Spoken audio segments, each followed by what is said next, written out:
Esta mañana nos ayuda a entender el tema el maestro Gerardo Rodríguez Sánchez Lara. Él es profesor en temas de seguridad nacional en la Universidad de las Américas Puebla y autor de este libro que tengo en mis manos, Seguridad Nacional en México y sus problemas estructurales. Maestro, es un honor tenerlo este día en el programa. Muchas gracias por estar con nosotros. Bienvenido. La primera pregunta. El presidente Trump ya habla de 4,000 soldados de la Guardia Nacional que estarían apostados en la frontera. ¿Cuál es la diferencia entre esta acción y lo que en su momento sucedió con el presidente Obama o con el presidente Bush? Es un reforzamiento de las medidas de seguridad de su frontera. Hay que recordar que Estados Unidos es un país soberano como lo es México. Él puede mandar todas las tropas que quiera a su frontera para defenderse de las amenazas que ellos creen que tienen. Y sí, la verdad es que para Estados Unidos el tema, por ejemplo, de la delincuencia organizada en México sí es un problema, ¿no? Sin embargo, están politizando de más este tema. No es nuevo la presencia de elementos de la Guardia Nacional, ya lo hizo Obama, ya lo hizo George Bush, cuando las tensiones en materia de seguridad entre los dos países por el narcotráfico llegaron a escalar a niveles insospechados. El presidente Clinton, por ejemplo, también levantó el primer gran muro que existe entre los dos países, el que vemos desde Tijuana prácticamente hasta Tecate, en Baja California, California. Entonces, es una medida de reforzamiento que ya existe. Apenas revisaba un documento del Departamento de Defensa hace un par de días en donde menciona todas las características que hace la Guardia Nacional, todo lo que ya hace en la frontera. Por ejemplo, manejan drones, manejan la inteligencia satelital de los satélites espías y políticos y de seguridad de los Estados Unidos que dirigen su mirada sobre la frontera. También coordinan las acciones de intercepción de migrantes, no los detienen, no están armados, ayudan más bien a la Border Patrol para detenerlos. Ayer apenas una colega americana que estudia temas de defensa me decía, estuvimos la semana pasada, apenas hace un par de días, en Tucson, Arizona, con el grupo de generales de la frontera de México y Estados Unidos, y me decía, tuvimos la oportunidad de ver la situación de la frontera, ¿no? Y la verdad es que la Border Patrol uno se imaginaría grandes elementos de policía, pues no, son como muchos de nuestros policías pasaditos de peso, que no tienen la capacidad de perseguir a los migrantes mexicanos y centroamericanos que pasan por borbotones la frontera. Entonces, realmente es un reforzamiento a esa policía. Ahora, usted habla, se está politizando, le pregunto, ¿dónde se está politizando? ¿Allá o acá? Y la segunda pregunta que le hago, Sí. ¿no está minimizando el tema, profesor?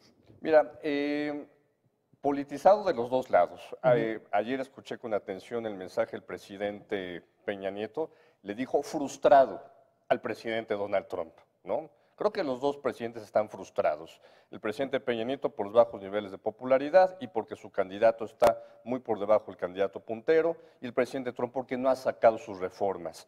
Lo que es muy importante, en los últimos días el presidente Trump ha tenido un bombardeo mediático por las relaciones personales, la demanda de una sexo servidora que Sí, ha dañado la imagen de la presidencia de los Estados Unidos. Entonces, esta agresividad contra México, ¿por qué viene? Porque a Donald Trump le encanta buscar enemigos públicos. En su momento fue Corea del Norte y ya no lo es porque ya están en un proceso de negociación de paz.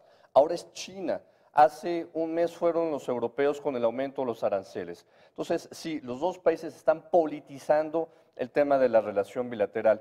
Y no es que lo minimice, lo que pasa es que también hay que entender que en los dos países hay estructuras, lo que en Estados Unidos se llama el deep state, ¿no? El estado profundo, el que llamaba Steve Bannon, que están llevando la relación del día a día que es tan compleja en temas de seguridad fronteriza, defensa, combate al terrorismo, intercambio de inteligencia estratégica, comercio internacional. Entonces, sí, la tensión entre los dos presidentes, claro que sí se transmina hacia la política de los dos países. Sin embargo, no es la primera vez que tenemos un conflicto en materia de seguridad entre los dos países. ¿Qué opinión le merece la respuesta de nuestro presidente Enrique Peña Nieto? Porque al final de cuentas, si hay una amenaza importante de promedio, en medio, digamos, y es el Tratado de Libre Comercio. Tarde, o sea, es una respuesta tarde. Yo hubiera escuchado una declaración del presidente tan fuerte como la hizo ayer bien sentado con todos los actores políticos, porque no hay un tema que nos una más a los mexicanos que la protección de nuestros intereses nacionales, pero también de nuestros paisanos que viven allá. Entonces, se tardó en hacerlo. Permitimos que durante toda la campaña el presidente Trump utilizaran a México como piñata política y no hacer una estrategia de defensa, lo que realmente es México para Estados Unidos. Entonces, llegó tarde. Buen discurso porque generó unidad entre los actores políticos más relevantes que van a ser uno de sus sucesores, uno de los candidatos presidenciales. Maestro, ¿qué podemos esperar? Es decir, en los próximos días esta situación puede de alguna forma todavía calentarse más. ¿Qué podríamos esperar a partir de un calentamiento aún mayor de este de debate que hemos estado viendo en esta semana? Ya lo comentaste muy bien. Lo primero es el anuncio de qué va a suceder con la 8ª ronda de negociaciones del Tratado de Libre Comercio. Si se suspende, si se para o si se manda después de las elecciones, no sabemos.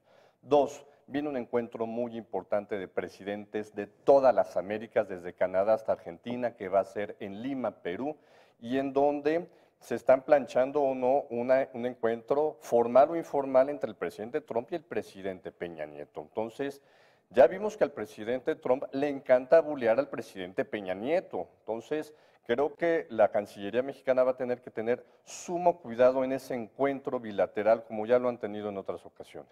Yo le pediría que llegado ese momento, porque esto va a continuar, no perdamos la comunicación, maestro Gerardo Rodríguez Sánchez Lara, porque es un tema del que no nos podemos apartar y siempre la visión de un hombre que está dedicado a estudiar la seguridad en México, y ese es un tema de seguridad, será muy importante y será trascendente conocer qué es lo que pase a partir de este encuentro presidencial. Le agradezco esta mañana al maestro en temas de seguridad nacional en la Universidad de las Américas Puebla, Gerardo Rodríguez Sánchez Lara, su presencia ese día en el programa. Muchas gracias por la invitación. Le agradezco mucho. Buenos días.